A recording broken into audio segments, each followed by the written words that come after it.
Très bien, vous pouvez vous mettre, elle est partie, hein. Vous pouvez mettre là-bas, s'il vous plaît. Oui, est-ce que le langue française a été modifié C'est pas grave. Non, mais je sais plus. qu'est-ce qui permet? La question qui se pose, c'est comment savoir que l'on connaît une langue? Comment? Comment sait-on qu'on connaît une langue? Qu'on parle une langue? On la parle. On la parle. Alors on la parle. On peut la parler mal. On peut faire des erreurs. Et l'accent aussi, On peut parler l'accent. avec des accents nuls. Comme Voilà. madame. Oula. Et J'aimerais bien que vous connaissiez une autre langue, comme moi je parle le français, parce que je ne suis pas française. vous parlez... Oui, voilà, mais enfin, vous avez un... Non seulement vous ne parlez pas français, vous parlez un français bizarre. Corse. Ah oui, d'accord. C'est sud. Une fois qu'il a compris que je suis étrangère. Non, mais c'est bon, laisse tomber. Voilà. Alors, finalement, Oui. votre ami, l'autre jour, Serge, dont je regrette l'absence d'ailleurs, on regretterait tous les jours, Oui. on va reprendre. Oui. J'aimerais bien qu'il écoute aussi. Oui, mais parce que. Ahmed, il te parle. Les femmes, c'est un élément perturbateur. Mais écoutez, on doit les... Bon, Ahmed, c'est très bien. il te parle. vous vous concentrez, s'il vous plaît, vous ne distrayez pas.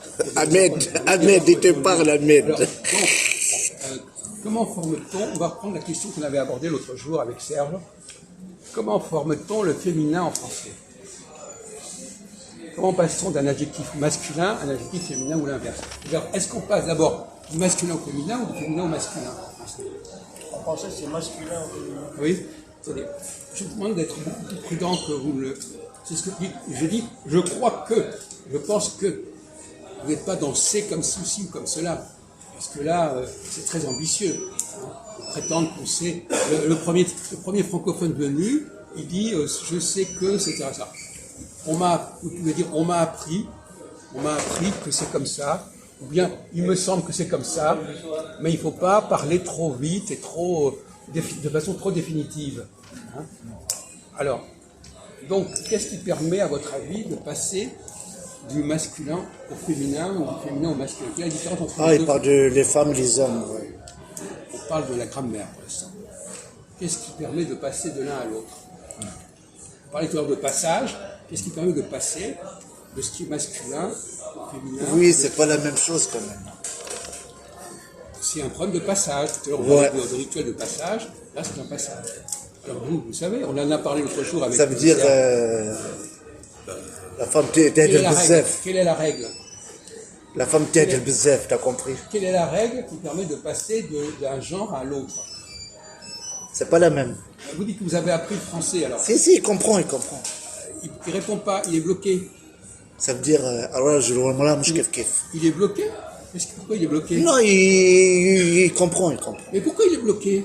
Bon, allez-y, Pourquoi il ne répondez. répond pas à cette question? S'il y a des règles d'usage. Non, mais quelle est la règle? C'est ça, ils veulent savoir. Quelle est la règle? Énoncez-nous la règle. Généralement, ça finit par un E. Oui, voilà. Ah ouais, d'accord, heureux. Un E en plus. Un fermier, une fermière. Voilà, Oui, c'est ça. d'accord. Un docteur. Mais, par exemple, Heureusement, au cabas à côté là-bas. quand je dis, par exemple, comment peut-on, par exemple, petit, ça veut dire quoi au féminin? Voilà. Alors, donc le E, il sert à quoi, votre ami? À féminiser. Non, mais avant ça, attendez. Ouais, t'es pas loin là. Avant ça. Avant ça, si je pose des questions, c'est pas des questions de cours préparatoire. Hein. C'est des questions qui demandent un tout peu plus de réflexion. Le E, placé après la consonne, il a quel effet? Techniquement. Ah, il est bloqué là. Une différence. Qu'est-ce qui provoque qu'est-ce que provoque un E placé après une consonne? Notamment à la fin d'un mot. Une légèreté. Oh là là, tu exagères, Ahmed. Alors vous pouvez le sauver, vous êtes un renfort, alors aidez-le. Aidez-le. Ça modifie le mot. Oui, et ça modifie le mot, et ça modifie en quoi il est modifié le mot? On va reprendre le question. Petit, Oui. ça s'écrit P-E-T-I-T. Oui, oui, oui. Ah, petit, t'as compris. Petit, P-E-T-I-T. Et petite, P-E-T-I-T-E. Oui, oui. Non, il parle avec elle. Alors, qu'est-ce que ça a modifié de mettre le E? Le genre? Non mais non mais ça c'est évidemment que c'est le genre. Mais qu'est-ce que ça a modifié dans la prononciation du mot?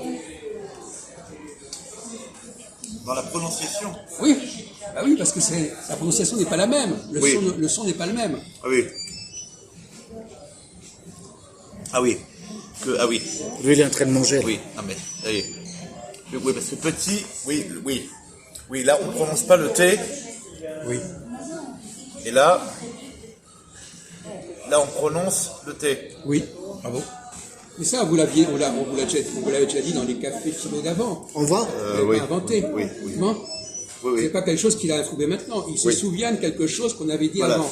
voilà, oui. Oui. Et moi, alors maintenant, on va vous poser la même question. Qu'est-ce qui change quand on met un E après le mot, à la fin d'un mot? Qu'est-ce que ça change? À ton avis? Oui, mais qu'est-ce que ça change dans la construction, dans le fonctionnement du mot? Je veux toilette. Je peux. Il y a un rajout. Il n'a pas écouté ce que je disais. Mais heureusement, c'est pour ça que je vous pose la question. S'il avait écouté, il n'y aurait aucun intérêt.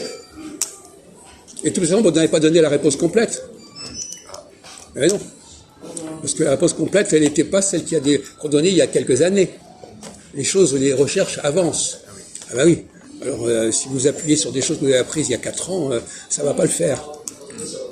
Donc, le T, c'est quel genre de lettre le T dans l'alphabet? Consonne. Une consonne. Voilà. Il répond correctement, généralement. Vous n'avez même pas répondu. C'est une consonne. Donc le E, après une consonne, qu'est-ce qui se passe? Non. Le E, quand on met un E après la consonne, qu'est-ce que ça fait à la consonne? Ça fait qu'on la prolonge. Voilà. Le E permet de prononcer la consonne. Et quand le E est devenu... Par exemple, un rat, par exemple.